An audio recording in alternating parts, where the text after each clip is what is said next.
Good day everyone. In this video, I will compare the procedural programming and the object-oriented programming using a Venn diagram.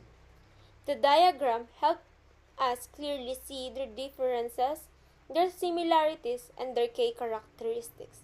I will explain each side of the diagram and the middle part step by step.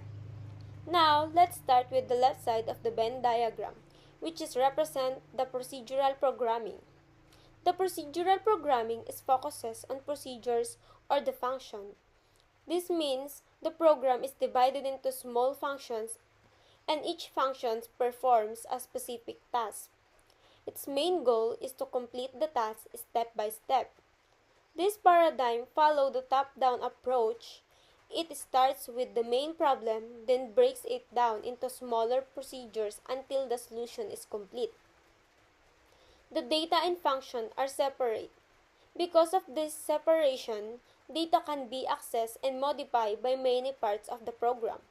This makes the procedural programming less secure compared to the object-oriented programming.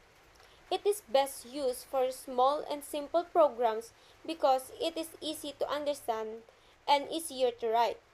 Some examples of procedural programming languages are the C, Pascal, and the BASIC. Now, let us move to the right side of the Venn diagram, which represents the object-oriented programming, or also known as OOP. The object-oriented programming is focuses on objects and classes. An object is the real-world representation that contains data and functions together. These objects are created using classes. Object-oriented programming follows the bottom-up approach. Instead of starting with main problem, the program is built by creating objects first and then combining them to form a complete system. It supports an important concept such as encapsulation, inheritance, and abstract.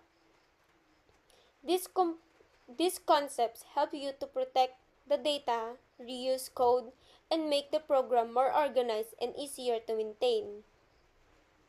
Because of this, OOP is considered more secure and flexible. It is commonly used for large and complex systems such as software applications and enterprise systems. Some examples of object-oriented programming languages is the Java, C++, and the C#. Next, let us look at the middle part of the Venn diagram, which shows their similarities.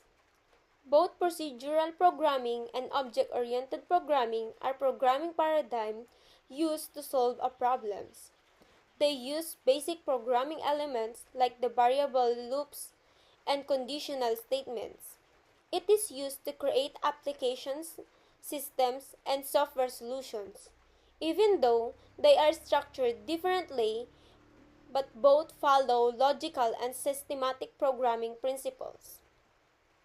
This Venn diagram clearly shows how they differ in structure and data handling, while also showing what they have in common. Choosing the right programming paradigm depends on the size and complexity of the project.